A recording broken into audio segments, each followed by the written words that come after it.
Alright, DK sekarang ni bersama dengan Arif, salah satu sales agent lah. Ke apa? Manager ke apa? Manager ke apa? Saya designer. Designer? Oh, dia designer. Aku jumpa designer weh. Okay, sekarang ni DK bersama dengan designer helmet ARC yang special release lah. Ya, Special new release model. New model Star Wars.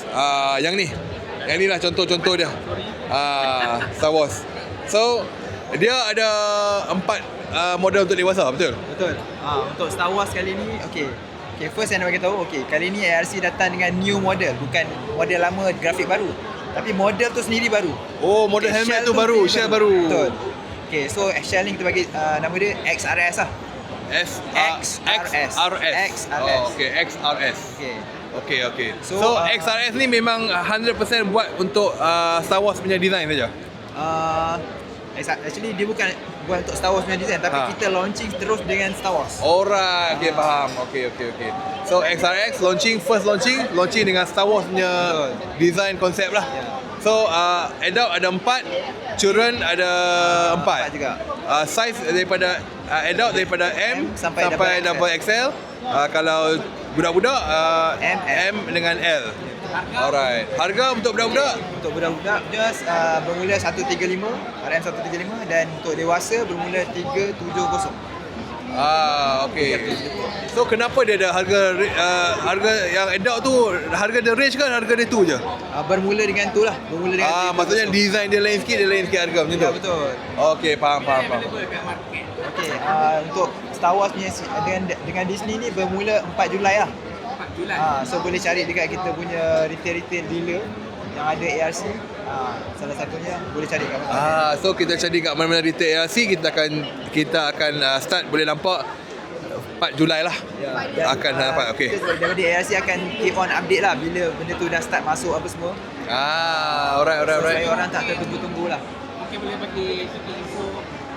Benda ni ada apply, ada license kan? Oh betul, benda ni sebagai ARC ni satu brand yang dah lama kan. So kita punya collaboration ni memang official punya collaboration lah, bukan kita main ambil ataupun main tampal-tampal je. Dan helmet kita pun memang kita dapat Sirim punya certified, ECE semua lah.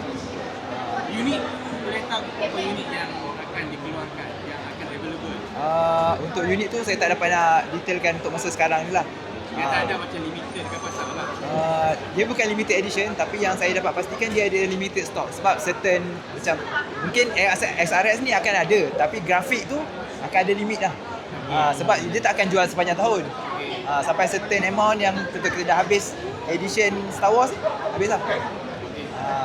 Alright. So dia dalam Star Wars ni dia ada juga yang Disney kan? Dia ada Star Wars edition dengan Disney edition, tapi Disney tu hanya untuk budak-budak punya. So jom kita pergi tengok yang Disney punya. Okay. So yang ni Disney punya lah. Size dia adalah M dengan L saja. Alright. So umur tu hubungan dalam 5 tahun ke atas ke 10 tahun lah. So dia punya shell masih lagi shell yang sama tu. Sama dengan Star Wars. Shell untuk budak-budak ni sama. Shell untuk budak-budak punya shell. Shell yang sama juga kita guna untuk Star Wars. Cuma dewasa lain lah. Dewasa lain lah. Dewasa yang baru tu lah. Betul. Design yang baru tu lah. So yang budak-budak ni shell apa? Type apa? ABS. Oh, ABS. Maksudnya material ke? Material ABS. Lepas tu dia punya brand dia, type dia Kita memang satu ni je. Memang ARC ada satu ni je. Kita ada satu ni je. Kita memang tak keluar banyak model lah. Okay, faham. Alright. So terima kasih. Thank you very much. Nanti jom kita pergi tengok satu-satu design yang ada dalam kotak tu adalah design yang ada official akan launching pada 4 Julai lah, betul kan? Alright, okay, jom. Let's go. Kita pergi tengok. Right. Kita tengok ni. Okay. So ni satu lagi. Alright, yang ni pula.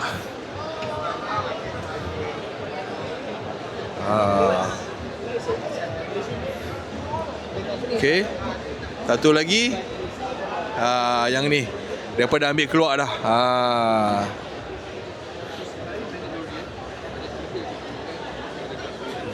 Alright. Lepas tu kalau yang budak-budak ni macam ni. Ni budak-budak ni untuk Star Wars. Ini budak-budak untuk Star Wars. Okay, satu lagi kat sana. Ni design untuk Star Wars untuk budak-budak.